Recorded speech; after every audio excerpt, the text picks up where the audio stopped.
Assalamu alaikum, boys and girls. So here we are again into our new text with a new chapter in counting in the subject English literature. I'm your teacher, Yusuf here. Let's proceed on. Today the topic that we have chosen is from a new textbook, boys and girls. So ORC is going to be rested for a while. We'll be working on this textbook, Essential Fiction, our second text in the syllabus. Essential Fiction. The story chosen from this textbook is The Dog and the Bone. So before proceeding, please make sure that you have the textbook in your hands, starting off from page number 28. The story entitled is The Dog and the Bone. Today our job will be to read the story and try and understand the basic theme of the story, the characters, the event, and then the morale. You must understand what these things are. First, we try to understand the theme. Theme is, what is it about?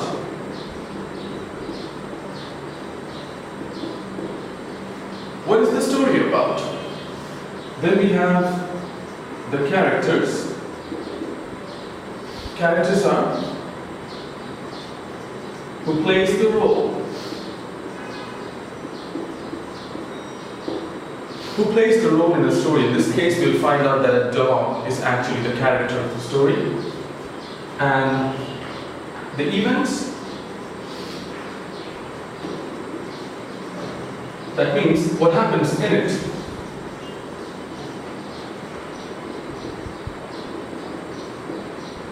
Whatever is happening in a story, we will call it event or events. There could be more than one event. And finally, last but not the least, is morale. Is there anything to learn from there? Every other fiction or non-fiction story is going to help you to learn something at the end of the story. You get to know a very important lesson that you could use in life, which you know as morale. So we'll call it an important lesson.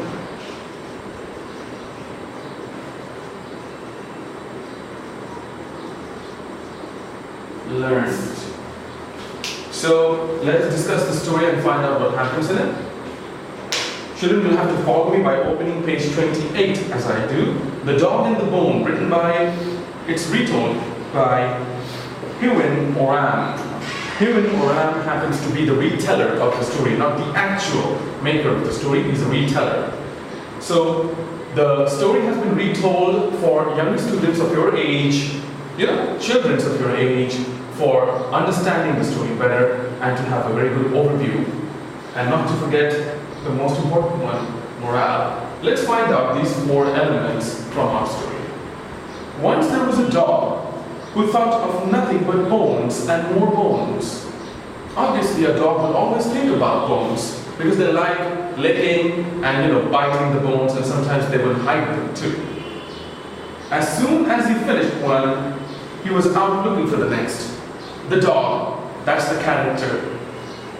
The dog. And what does he do? What's the theme here? The theme we have found out that the dog is actually very much passionate about bones. He likes bones. He cannot live without them. He finishes one, then he goes off looking for another one. One day he slunk into a butcher's shop and made off with a particularly large and juicy bone. He slunk into a butcher's shop. By the word slunk, we'll write these words down. Slunk. We will find a better meaning from the dictionary later on, but now I can tell you the context, which means almost to steal.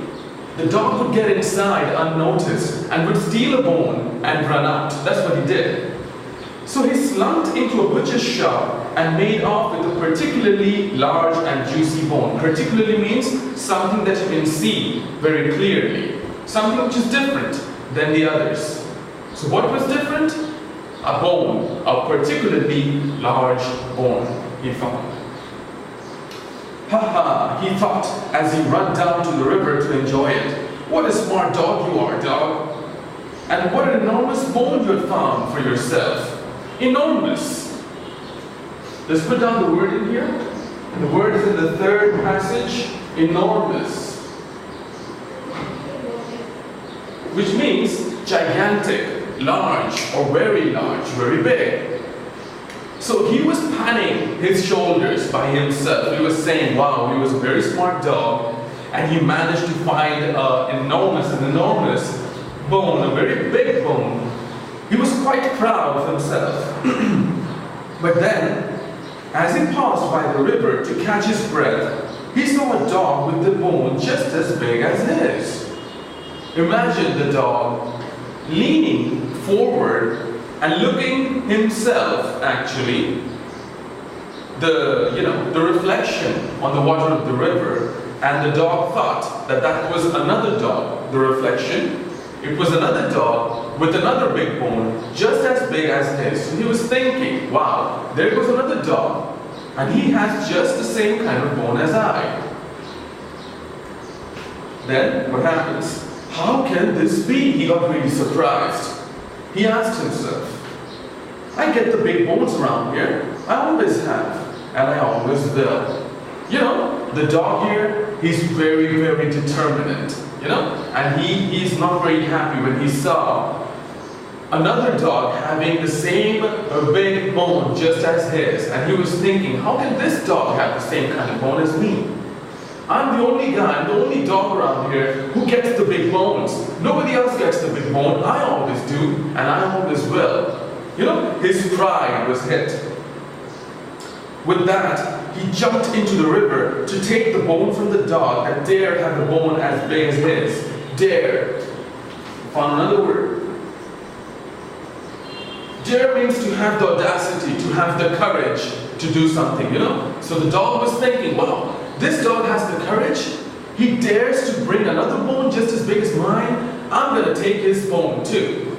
And he jumped into the river. You know, the dog did not realize that actually there was no dog in the water. It was just his own reflection.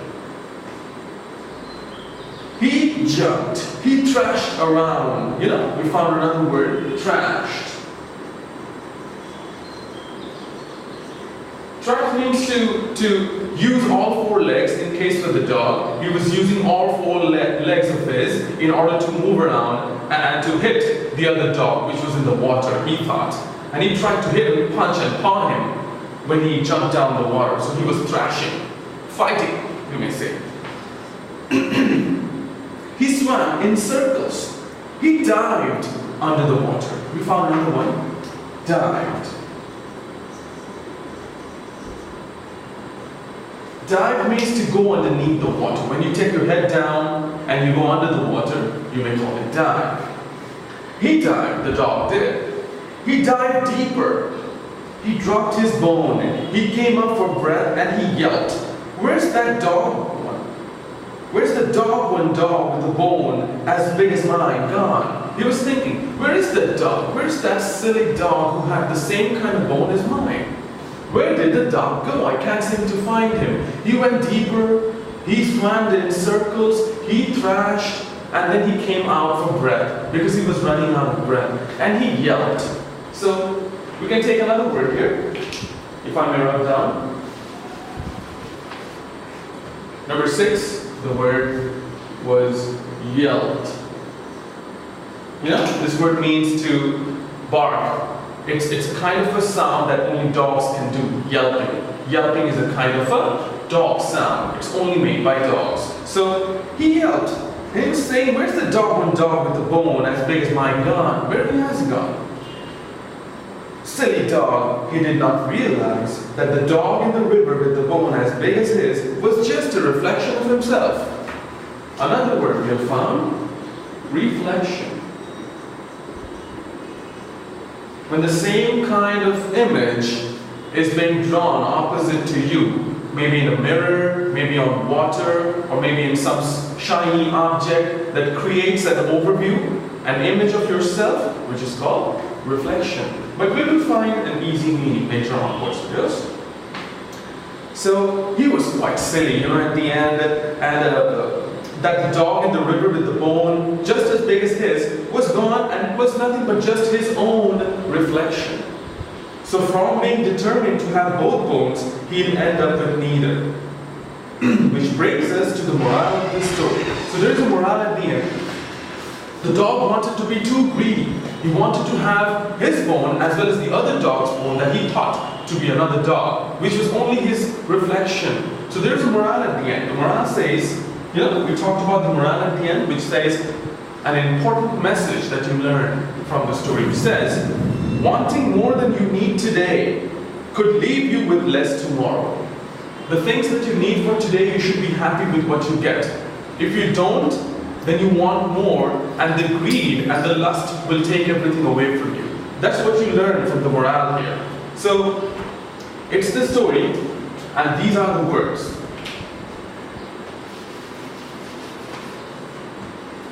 The words are written down, and you will find the meanings of the words in the soft copy as well, but I want you to not look at those meanings and try the meanings by yourselves.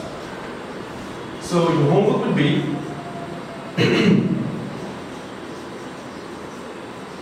the dog and the bone,